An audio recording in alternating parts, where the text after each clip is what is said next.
ਵਾਹਿਗੁਰੂ ਜੀ ਕਾ ਖਾਲਸਾ ਵਾਹਿਗੁਰੂ ਜੀ ਕੀ ਫਤਿਹ। ਮੈਂ ਤੁਹਾਡੀ ਹੋਸਟ ਨੀਲਮ ਕੌਰ ਤੇ ਮੈਂ ਟੀਵੀ 84 ਦੇ ਸਾਰੇ ਦਰਸ਼ਕਾਂ ਤੇ ਸਰੋਤਿਆਂ ਦਾ ਦਿਲੀ ਸਵਾਗਤ ਕਰਦੀ ਹਾਂ ਪ੍ਰੋਗਰਾਮ ਸੱਚੋ ਸੱਚ ਵਿੱਚ, ਜਿਹੜੇ ਇਸ ਪ੍ਰੋਗਰਾਮ ਨੂੰ ਦੇਸ਼ਾਂ ਵਿਦੇਸ਼ਾਂ ਵਿੱਚ ਬੈਠ ਕੇ ਦੇਖਦੇ ਸੁਣ ਰਹੇ ਨੇ। ਹੱਕ ਸੱਚ ਦੀ ਆਵਾਜ਼ ਨੂੰ ਬੁਲੰਦ ਕਰਨ ਵਾਲੇ ਡਾਕਟਰ ਅਮਰਜੀਤ ਸਿੰਘ ਜੀ ਰੋਜ਼ਾਨਾ ਦੀ ਤਰ੍ਹਾਂ ਸਟੂਡੀਓ ਵਿੱਚ ਮੇਰੇ ਨਾਲ ਮੌਜੂਦ ਹਨ। ਆਓ ਨਾਲ ਮਿਲ ਕੇ ਪ੍ਰੋਗਰਾਮ ਦੀ ਸ਼ੁਰੂਆਤ ਕਰਦੇ ਹਾਂ। ਜੀ ਡਾਕਟਰ ਸਾਹਿਬ, ਵਾਹਿਗੁਰੂ ਜੀ ਕਾ ਖਾਲਸਾ ਵਾਹਿਗੁਰੂ ਜੀ ਕੀ ਫਤਿਹ। ਜੀ ਡਾਕਟਰ ਸਾਹਿਬ, ਤੁਹਾਡਾ ਬਹੁਤ-ਬਹੁਤ ਸਵਾਗਤ ਹੈ ਪ੍ਰੋਗਰਾਮ ਸੱਚੋ ਸੱਚ ਵਿੱਚ। ਬਹੁਤ-ਬਹੁਤ ਸ਼ੁਕਰੀਆ ਜੀ ਡਾਕਟਰ ਸਾਹਿਬ। ਅੱਜ 17 ਅਕਤੂਬਰ 2016 2 ਕੱਤਕ ਨਾਨਕਸ਼ਾਹੀ ਸੰਮਤ 548 ਦਾ ਦਿਨ ਹੈ ਤੇ ਡਾਕਟਰ ਸਾਹਿਬ ਪ੍ਰੋਗਰਾਮ ਦੇ ਸ਼ੁਰੂ ਵਿੱਚ ਅੱਜ ਦੇ ਜਿਹੜੇ ਅਹਿਮ ਇਸ਼ੂ ਹੈਗੇ ਨੇ ਉਹਨਾਂ ਵਿੱਚ ਜਿਹੜਾ ਪਹਿਲਾ ਇਸ਼ੂ ਹੈ ਉਸ ਬਾਰੇ ਤੁਹਾਡੇ ਕੀ ਵਿਚਾਰ ਨੇ? ਦੇਖੋ, ਇਸ਼ੂ ਤਾਂ ਵੀਕਐਂਡ ਤੇ ਹੀ ਬਣ ਰਿਹਾ ਸੀ, ਪਰ ਮੈਂ ਕਿਉਂਕਿ ਵੀਕਐਂਡ ਸੈਟਰਡੇ ਫਲਾਈ ਕੀਤਾ ਫॉर ਇੰਡੀਆਨਾ, ਇੱਕ ਪ੍ਰੋਗਰਾਮ ਮਿਸ਼ੀਗਨ ਇੰਡੀਆਨਾ ਕਰਕੇ ਅੱਜ ਹੀ ਵਾਪਸ ਆਏ ਸਿੱਧਾ 에ਅਰਪੋਰਟ ਤੋਂ ਜੀ। ਲੇਕਿਨ ਜਿਹੜੀ ਬ੍ਰਿਕਸ ਦੀ ਸਮਿਟ ਗੋਆ 'ਚ ਚੱਲ ਰਹੀ ਸੀ ਉਸ ਦੇ ਉੱਤੇ ਮੇਰੀ ਅੱਖ ਸੀ ਕਿ ਉਸ ਦੀ ਕੀ ਆਊਟਕਮ ਹੋਏਗੀ, ਕਿਉਂਕਿ ਇੰਡੀਆ ਦਾ ਇਹ ਜ਼ੋਰ ਲੱਗਾ ਹੋਇਆ ਸੀ। ਹਾਲਾਂਕਿ ਜਦੋਂ ਇਹ ਬ੍ਰਿਕਸ ਦਾ ਕਨਸੈਪਟ ਆਇਆ ਜਿਹਦੇ 'ਚ ਬ੍ਰਾਜ਼ੀਲ, ਰਸ਼ੀਆ, ਇੰਡੀਆ, ਚਾਈਨਾ ਔਰ ਸਾਊਥ ਅਫਰੀਕਾ ਆਏ ਕਿ ਯੂਨਾਈਟਿਡ ਨੇਸ਼ਨ ਸਿਕਿਉਰਿਟੀ ਕੌਂਸਲ ਦੇ ਵਿੱਚ ਔਰ ਯੂਨਾਈਟਿਡ ਨੇਸ਼ਨਸ ਦੇ ਓਵਰਆਲ ਸਟਰਕਚਰ ਦੇ ਵਿੱਚ ਰਿਫਾਰਮ ਹੋਣਾ ਚਾਹੀਦਾ ਜੀ। ਉਹਦੇ 'ਚ ਬ੍ਰਾਜ਼ੀਲ ਦਾ, ਇੰਡੀਆ ਦਾ ਔਰ ਸਾਊਥ ਅਫਰੀਕਾ ਦਾ ਤੇ ਐਂਬੀਸ਼ਨ ਸੀ ਕਿ ਸਾਨੂੰ ਐਜ਼ ਏ ਪਰਮਾਨੈਂਟ ਮੈਂਬਰ ਬੇਸ਼ੱਕ ਨੌਨ ਵੀਟੋ ਹੀ ਬਣਾ ਲਿਆ ਜਾਏ। ਲੇਕਿਨ ਇਹਦੇ ਨਾਲ ਜੇ ਰਸ਼ੀਆ ਔਰ ਚਾਈਨਾ ਨੇ ਹੈਂਡ ਜੁਆਇਨ ਕੀਤੇ ਤੇ ਉਹਨਾਂ ਦਾ ਸੀ ਕਿ ਘੱਟੋ ਘੱਟ ਇਹ ਜਿਹੜੀਆਂ ਐਮਰਜਿੰਗ ਕੰਟਰੀਜ਼ ਨੇ ਇੰਡੀਆ ਜਾਂ ਬ੍ਰਾਜ਼ੀਲ, ਇਹਨਾਂ ਨੂੰ ਥੋੜਾ ਜਿਹਾ ਠੁੰਮਣਾ ਦੇ ਕੇ ਇਹ ਨੌਨ ਅਲਾਈਨਮੈਂਟ ਚੋਂ ਕੱਢ ਕੇ ਅਮਰੀਕਾ ਔਰ ਦੂਸਰੇ ਦੇ ਖਿਲਾਫ ਭੁਗਤਾਇਆ ਜਾਏ ਜੀ। ਪਰ ਜਿਸ ਤਰ੍ਹਾਂ ਮੋਦੀ ਨੇ ਵਿਦਿਨ ਦਾ ਕੰਟਰੀ ਸਾਰੀਆਂ ਇੰਸਟੀਟਿਊਸ਼ਨਸ ਡਿਸਟਰੋਏ ਕੀਤੀਆਂ ਇਨਕਲੂਡਿੰਗ ਸੁਪਰੀਮ ਕੋਰਟ, ਅੱਜ ਸੁਪਰੀਮ ਕੋਰਟ ਦਾ ਕੀ ਹਾਲ ਹੈ ਕਿ ਇਹਨੇ ਜਸਟਿਸ ਕਾਟਜੂ ਨੇ ਆਪਣੀ ਫੇਸਬੁੱਕ ਤੇ ਇੱਕ ਫੈਸਲਾ ਸੁਪਰੀਮ ਕੋਰਟ ਦਾ ਕਿਸੇ ਰੇਪ ਕੰਟੈਕਸਟ ਦੇ ਵਿੱਚ ਆਇਆ ਤੇ ਉਹਨੇ ਕਿਹਾ ਕਿ ਵੀ ਅਨਜਸਟ ਹੈ। ਔਰ ਪਹਿਲੀ ਵਾਰ ਸੁਪਰੀਮ ਕੋਰਟ ਦੀ ਹਿਸਟਰੀ 'ਚ ਹੋਇਆ ਹੈ ਕਿ ਉਹਨਾਂ ਜੱਜਾਂ ਨੇ ਉਹਨੂੰ ਸੰਮਨ ਜਾਰੀ ਕਰ ਦਿੱਤੇ ਨੇ ਜਸਟਿਸ ਕਾਟਜੂ ਨੂੰ ਕਿ ਤੂੰ ਆ ਕੇ ਦੱਸ ਕਿ ਵੀ ਕਿਉਂ ਫੈਸਲਾ ਗਲਤ ਹੈ। ਸੋ ਜ਼ਾਹਰ ਹੈ ਕਿ ਵੀ ਇੱਕ ਡਿਕਟੇਟਰਸ਼ਿਪ ਜਿਹੜੀ ਹਿੰਦੂਤਵੀ ਮਾਡਲ ਦੀ ਵਿਦਿਨ ਦਾ ਜੁਡੀਸ਼ਰੀ ਖੜੀ ਕੀਤੀ ਗਈ। ਦੂਸਰੇ ਪਾਸੇ ਅਸੀਂ ਦੇਖਦੇ ਹਾਂ ਕਿ ਵਿਦਿਨ ਗਵਰਨਮੈਂਟ ਜੋ ਡਿਸੀਜਨ ਲਏ ਜਾ ਰਹੇ ਨੇ, ਇਕਨੋਮੀ ਦਾ ਬੇੜਾ ਗਰਕ ਹੈ।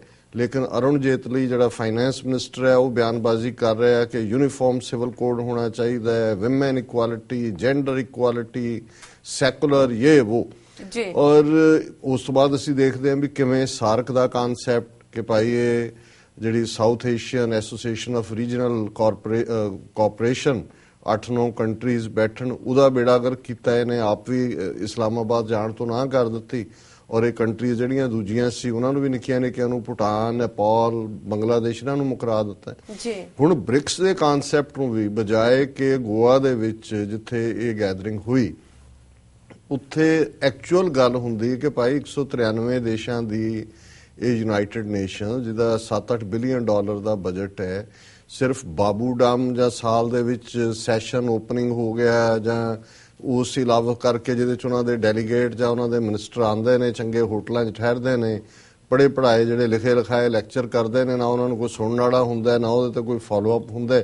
ਔਰ ਦੁਨੀਆ ਦੇ ਵਿੱਚ ਜਿੱਥੇ ਵੀ ਟਰਬਲ ਸਪੌਟ ਚੱਲ ਰਹੇ ਨੇ ਉੱਥੇ ਕੋਈ ਉਹਨਾਂ ਦਾ ਨਾ ਮਿਡਲ ਈਸਟ ਦੇ ਮਾਮਲੇ 'ਚ, ਨਾ ਕਸ਼ਮੀਰ ਦੇ ਮਾਮਲੇ 'ਚ, ਨਾ ਈਵਨ ਸੈਂਟਰਲ ਏਸ਼ੀਆ, ਸੀਰੀਆ ਔਰ ਜਿੱਥੇ ਜੋ ਕੁਛ ਏਡਾ ਵੱਡਾ ਰਿਫਿਊਜੀ ਕ੍ਰਾਈਸਿਸ ਹੈ ਉਸ ਮਾਮਲੇ 'ਚ ਵੀ ਕੋਈ ਬਹੁਤ ਪੇਸ਼ਕਦਮੀ ਨਹੀਂ ਹੈ। ਕਿਸੇ ਨੇ ਰਿਫਿਊਜੀ ਲੈ ਲਏ, ਕਿਸੇ ਨੇ ਨਹੀਂ ਲਏ।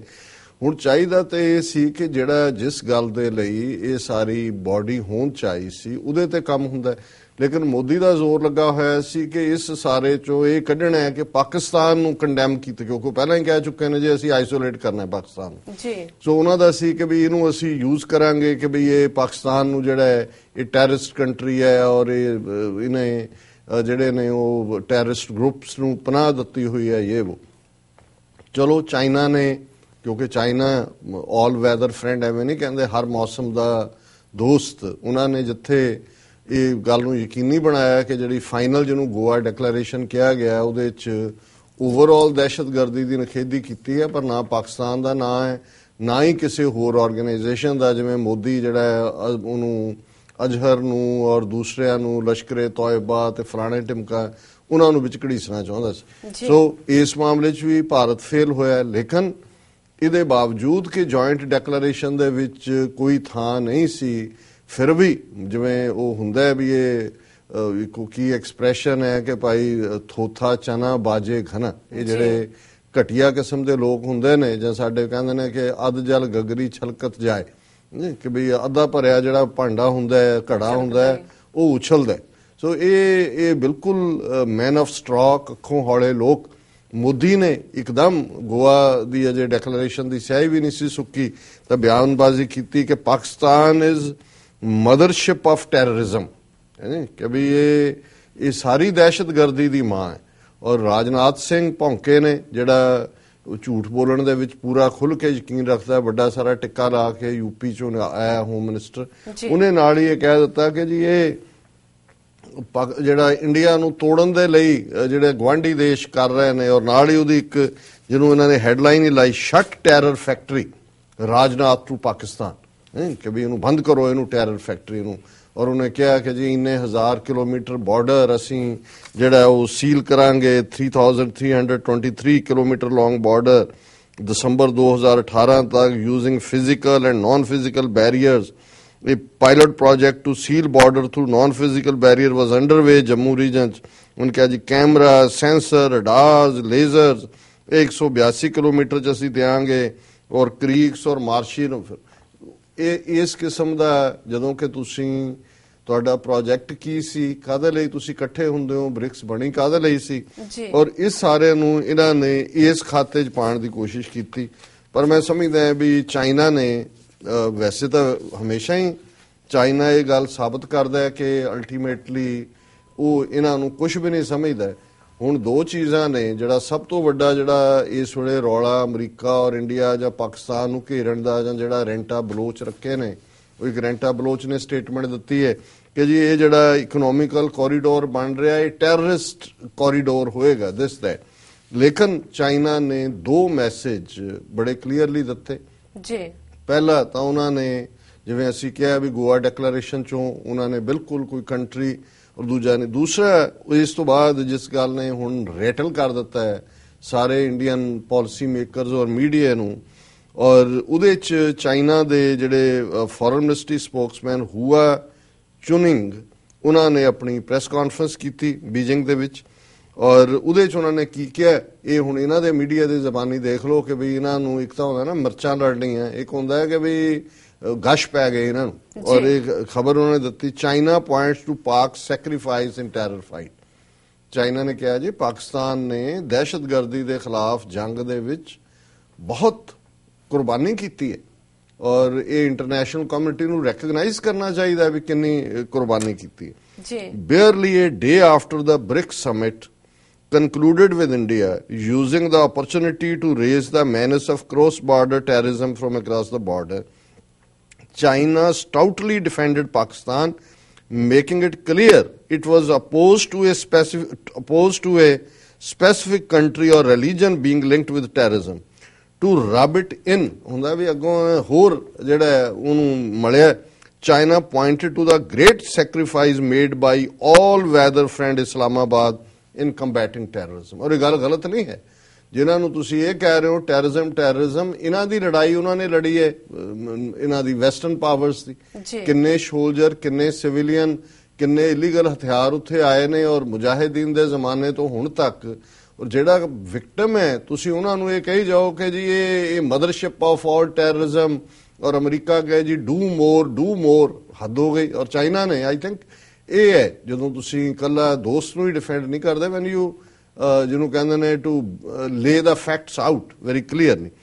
For India that was much enthused over the hosting of a successful BRICS summit followed by a BRICS BIMSTEC outreach summit with the primary agenda of isolating Pakistan.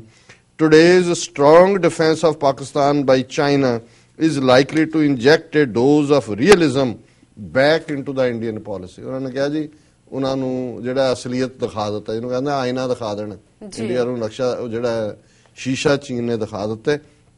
Spokesperson for the Chinese Foreign Ministry Hua Chuning briefed the media at Beijing today, asked about Modi's comments at BRICS referring to Pakistan as a mother of terrorism। ਉਹਨਾਂ ਨੇ ਕਿਹਾ ਜੀ ਮੋਦੀ ਨੇ ਤਾਂ ਕਿਹਾ ਕਿ mothership of terrorism ਹੈ ਤੁਹਾਡਾ। She said China stand on counter terrorism remained consistent. ਉਹਨਾਂ ਨੇ ਕਿਹਾ ਜੀ ਕਾਊਂਟਰ ਟੈਰਰਿਜ਼ਮ ਦਾ ਸਾਡਾ ਸਟੈਂਡ ਕਲੀਅਰ ਹੈ।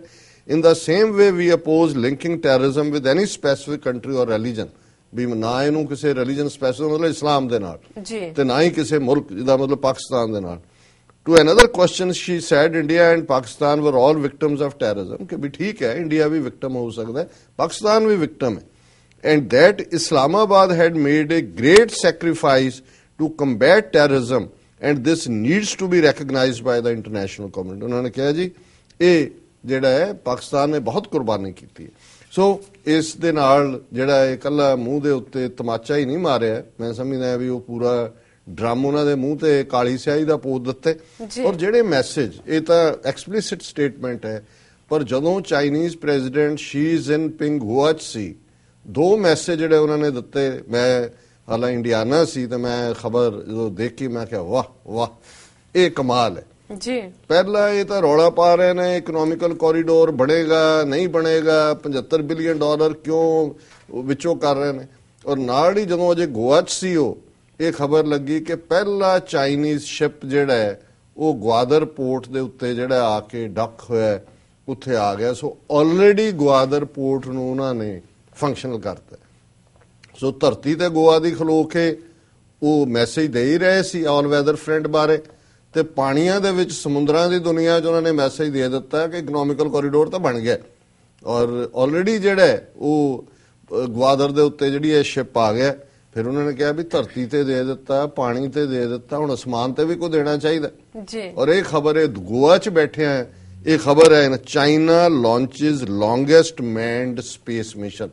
ਉਹਨਾਂ ਨੇ ਆਪਣਾ ਮਿਸ਼ਨ ਸਪੇਸ ਦੇ ਵਿੱਚ ਛੱਡਿਆ, ਜਿਹਦੇ 'ਚ ਔਰ ਜਿਹਦੀ ਡੀਟੇਲ ਹੈ China on Monday successfully launched a spacecraft carrying 2 astronauts in its longest ever manned space mission, who would later join its experimental space lab orbiting the Earth as the country moved a step closer to establish its permanent space station by 2022. उन्होंने mission रखा है भी 2022 च असीं permanent बनाना है। Already ਉਹਨਾਂ ਦੀ lab ਜਿਹੜੀ ਹੈ ਸਪੇਸ ਉਹਦੇ 'ਚ ਸੀ, ਆਰਬਿਟ ਕਰ ਰਹੀ ਅਰਥ ਦੀ, ਉਹਦੇ 'ਚ ਉਹਨਾਂ ਨੇ ਜਿਹੜਾ ਹੁਣ 2 ਆਪਣੇ ਐਸਟਰੋਨੌਟ ਵੀ ਭੇਜ ਦਿੱਤੇ।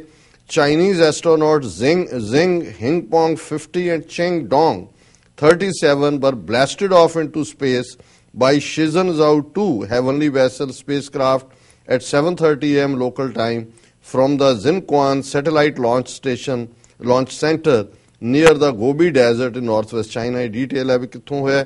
The spacecraft will dock with orbiting space lab Tingzhong in 2 days. Already lab उन्हां दे space च है, उदे नाल link होएगा, and astronauts will stay in the lab for 30 days. 30 दिन ਉਹ ਜਿਹੜੇ ਨੇ ਉਹਦੇ ਚ ਰਹਿਣਗੇ। ਔਰ ਉਹਨਾਂ ਨੇ ਕਿਹਾ ਕਿ ਵੀ ਇਹ ਜਿਹੜਾ ਇੱਕ ਬੜੀ ਵੱਡੀ ਪ੍ਰਾਪਤੀ ਹੈ ਸਪੇਸ ਦੀ ਦੁਨੀਆ 'ਚ। ਔਰ ਇਹ ਨਹੀਂ ਵੀ ਉਹਨਾਂ ਨੇ ਬਸ ਖਬਰ ਦੇ ਦਿੱਤੀ, ਹੁਣ ਉੱਥੋਂ ਪ੍ਰੈਜ਼ੀਡੈਂਟ ਨੇ ਗੋਆ 'ਚ ਬੈਠੇ ਇਹ ਮੈਸੇਜ ਦਿੱਤਾ ਹੈ। President Xi Jinping who is currently in Goa to attend the BRICS summit congratulated everyone engaged in the mission for successful launch, saying it is a milestone in China's space program. ਹੁਣ ਉੱਥੇ ਹੀ ਬੈਠਾ ਹੋ, ਉਧਰ ਜਹਾਜ਼ ਆ ਕੇ ਗਵਾਦਰ ਲੱਗ ਗਿਆ, ਉਧਰ ਜਿਹੜਾ ਉਹਨਾਂ ਨੇ ਸਪੇਸ ਦੇ ਵਿੱਚ ਇਹ ਦੱਸ ਦਿੱਤਾ ਹੈ ਕਿ ਭਾਈ ਅਸੀਂ ਜਿਹੜਾ ਉਹ 2022 ਤੱਕ ਜਿਹੜਾ ਪਰਮਾਨੈਂਟ ਕਰਨਾ ਉਹਦੇ ਬਿਲਕੁਲ ਨੇੜੇ ਪਹੁੰਚ ਗਏ ਹੈ। 2 ਐਸਟਰੋਨੌਟ ਜਿਹੜੇ ਨੇ 30 ਦਿਨ ਰਹਿਣਗੇ। ਔਰ ਇਹ ਜਿਹੜਾ ਸਾਰਾ ਇਹਨੂੰ ਕਹਿੰਦੇ ਨੇ ਕਿ ਭਾਈ ਮੈਸੇਜ ਵੀ ਦਿੱਤਾ ਧਰਤੀ ਤੇ ਵੀ, ਪਾਣੀ 'ਚ ਵੀ, ਅਸਮਾਨ 'ਚ ਵੀ ਜੀ। ਔਰ ਭਾਰਤ ਨੂੰ ਦੱਸ ਦਿੱਤਾ ਹੈ ਵੀ ਤੁਸੀਂ ਜਿੰਨੇ ਮਰਜ਼ੀ ਇਹਨਾਂ ਦੇ ਦੁਮਛੱਲੇ ਬਣ ਜਾਓ, ਲੇਕਿਨ in the end of the day decide local ਹੁੰਦਾ ਹੈ, ਮੌਕੇ ਤੇ ਹੁੰਦਾ ਹੈ ਕੌਣ ਕਿੱਥੇ ਖਲੋਤਾ ਹੈ। ਔਰ ਉਹਨਾਂ ਨੇ ਕਿਹਾ ਕਿ ਵੀ ਇਹ ਰਜਿਸਟ ਕਰੋ ਕਿ ਵੀ ਤੁਸੀਂ ਪਾਕਿਸਤਾਨ ਦੇ ਖਿਲਾਫ ਜੋ ਤੁਹਾਡੀ ਮੰਦ ਸੋਚ ਹੈ ਕਿ ਤੁਸੀਂ ਇਹਨੂੰ ਦਹਿਸ਼ਤਗਰਦ ਬਣਾ ਦਿਓਗੇ, ਆਈਸੋਲੇਟ ਕਰ ਦਿਓਗੇ, ਬਲੋਚਿਸਤਾਨ ਤੋੜ ਦਿਓਗੇ, ਇਹ ਕਰ ਦਿਓਗੇ, ਉਹ ਕਰ ਦਿਓਗੇ। ਸੋ ਕੁੱਲ ਮਿਲਾ ਕੇ ਜਿਹੜਾ ਮੈਸੇਜ ਹੈ ਉਹ ਬੜਾ ਕਲੀਅਰਲੀ ਜਿਹੜਾ ਭਾਰਤ ਦੇ ਪਾਲਿਸੀ ਮੇਕਰਸ ਨੂੰ ਔਰ ਮੋਦੀ ਦਾ ਲਾਣਾ ਜਿਹੜਾ ਦੁਨੀਆ 'ਚ ਦੇਸ਼ ਵਿਦੇਸ਼ ਦੇ ਵਿੱਚ ਜਿਹਨੂੰ ਕਹਿੰਦੇ ਸੀ ਵੀ ਚਾਂਬਲਿਆ ਹੋਇਆ ਸੀ ਤੇ ਇੱਕ ਹੋਰ ਭੁੱਤਰਿਆ ਹੋਇਆ ਵੀ ਹੁੰਦਾ, ਉਹਨਾਂ ਸਭ ਦਾ ਐਨ ਜਿਹੜਾ ਉਹਨਾਂ ਦਾ ਈਗੋ ਬੈਲੂਨ ਸੀ ਉਹਦੇ 'ਚ ਇੱਕ ਪਿੰਨ ਮਾਰੀ ਤੇ ਪਕਾਨਾ ਫੁਸਕ ਜੀ ਡਾਕਟਰ ਸਾਹਿਬ ਤੁਹਾਡਾ ਬਹੁਤ ਬਹੁਤ ਸ਼ੁਕਰੀਆ ਤੁਸੀਂ ਪਹਿਲਾ ਇਸ਼ੂ ਸਾਡੇ ਦਰਸ਼ਕਾਂ ਨਾਲ ਸਾਂਝਾ ਕੀਤਾ। ਇੱਥੇ ਲੈਣੇ ਬ੍ਰੇਕ। ਵੀਅਰਸ ਤੁਸੀਂ ਕਿਤੇ ਨਹੀਂ ਜਾਣਾ, ਮਿਲਦੇ ਹਾਂ ਆਫਟਰ ਦਿਸ ਸ਼ਾਰਟ ਬ੍ਰੇਕ।